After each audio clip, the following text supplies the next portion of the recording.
Hello everyone, I am a bit late, but I am back for another chapter of Hunter x Hunter, and this time we've got chapter 404, Speculation. So we start off with more testing with Zhang Lei's magical Zen coins. So it seems that depending on who you give it to, the front and the back might be different. They seem to have proven that the coins do upgrade after 10 days, and even though Kurapika is kind of wary about this, he takes a coin himself from Zhang Lei. He's worried it might have a manipulation ability, but he's going to roll with it for now. So the coin given to Kurapika does change when it is given to him, and then he gives it back to Zhang Lei, and it changes back to normal, well, for him. So Kurapika then seems to get the gist of his ability, and he actually gets asked to reveal it immediately. So he reveals that it seems that the coins store up Nen energy, and that eventually they could even be used to unlock Nen on an individual themselves if they keep hold of it for a long time. And he seems to agree with the prince's initial kind of suspicion that these are supposed to be sort of used after he's ascended to the throne. But Kurapika has worked out that a coin should have been created. There's a coin created every day, and the coin that was created on the first day is definitely missing. So he's very sharp there. We saw the guard who kind of took the coin, who is able to detect Nen, but he's kind of keeping it on the down low. But anyway, Kurapika seems to have a nice little accord with Zhang Lei at the moment, where he will use Zhang Lei's influence as protection for Prince Wobel, and he's using basically Kurapika to get information on Nen and such. Kurapika is worried about Zhang Lei because he is one of the princes who has ties to a mafia, one of the three mafia families, alongside Serindich and Lazurus, and they're kind of in a nice balance at the moment. It's a very it's like all three mafia families are all very well balanced at the moment. But if it tips too far in one way, the whole thing will collapse and there'll be an all-out war.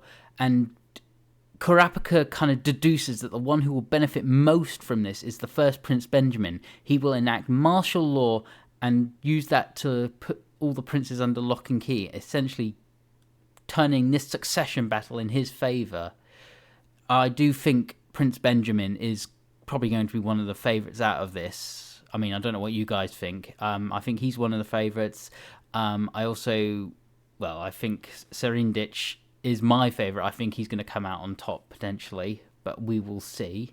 But we get a scene change now, and we see what's happened to Halkenburg. He is in the hospital wing, or whatever you want to call it, and we actually finally get to see Cheadle and Leorio. Although I I almost didn't recognise him at first. He looks completely weird and different when he's not wearing his little sunglasses. But they are looking over Halkenburg, who has collapsed and is in sort of like an unresponsive state, very close to death, as we kind of heard, but there was speculation the illness was fake. It looks very real at the moment.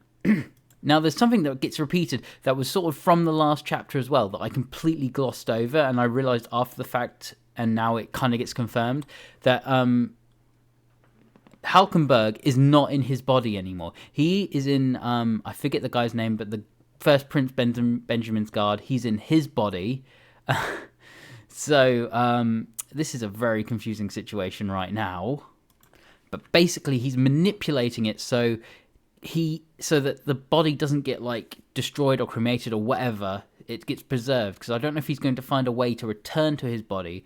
But he also establishes that when he falls asleep is when the original persona that he's in is going to take over again. So he is putting his plans into action, basically. We also kind of get some establishment of Halkenburg's ability, where basically, the whole arrow shooting thingy bobbity, well, that causes a random body swap amongst his group, right? So it happened with those two before, Shikaku and weird name, Sumidori. These weird names. And the one who basically shot himself. the one who inhabits the body takes priority for it. He kind of puts it as this priority is earned by putting our lives on the line. So basically, his followers get priority over the body they essentially steal. But if they go to sleep, lose consciousness, then the original host would take over, so to speak. So essentially, what's being established here is Halkenburg's ability is a forced body swap, mind swap, whatever. But while the one who's on Halkenburg's side stays conscious, the other one will be unconscious, which is why Halkenburg is unconscious at the moment. I don't know if the poisonings have already happened, but essentially the guard, it's got his name here actually now, but Balsamil, I'll remember his name eventually, Balsamilko, he is in Halkenburg's body and he is dying, whereas Halkenburg is awake in Balsamilko's body. So they've established that if the body on their side dies first, the victim who was forced into that body will return to their original body and regain dominance, forcing Halkenburg, in this case, to go to sleep, as he puts it. But they have plans to stop that. It's all getting very confusing, as well, this whole arc seems to get. It's got a lot of conjecture.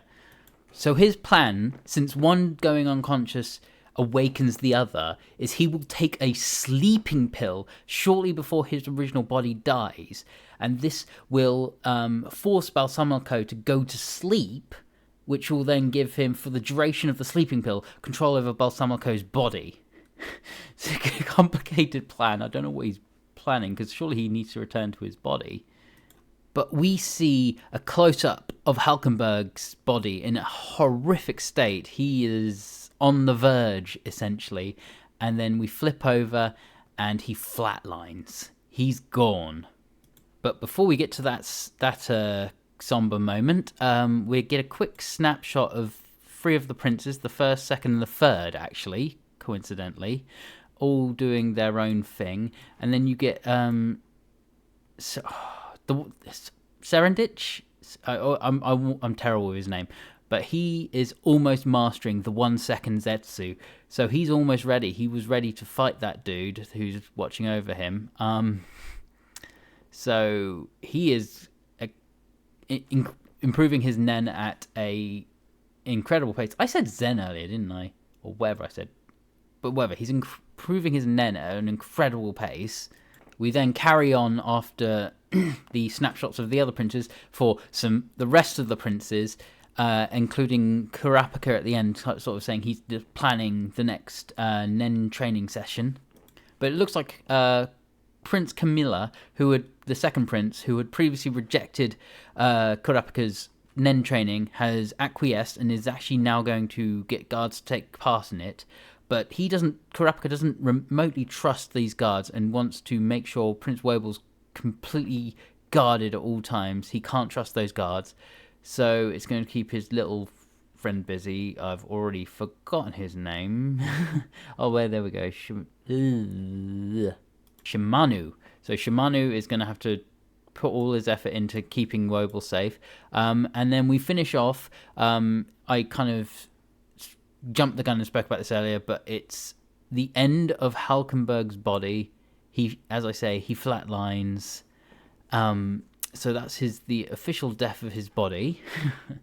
So it appears with Halkenburg's death, Balsamilko is being given permission by First Prince Benjamin to return. So this could be bad for Benjamin, because obviously Balsamilko is being inhabited by Halkenburg at the moment, and he is enacting his sleeping pill plan, so he has 10 hours to do whatever he needs to do while in Balsamilko's body. And I don't know he must have a plan to return to his own body, I would think, but we will see that in future chapters.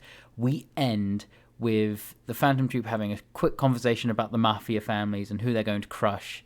So it looks like they will be springing into action as well. And that is where we end it.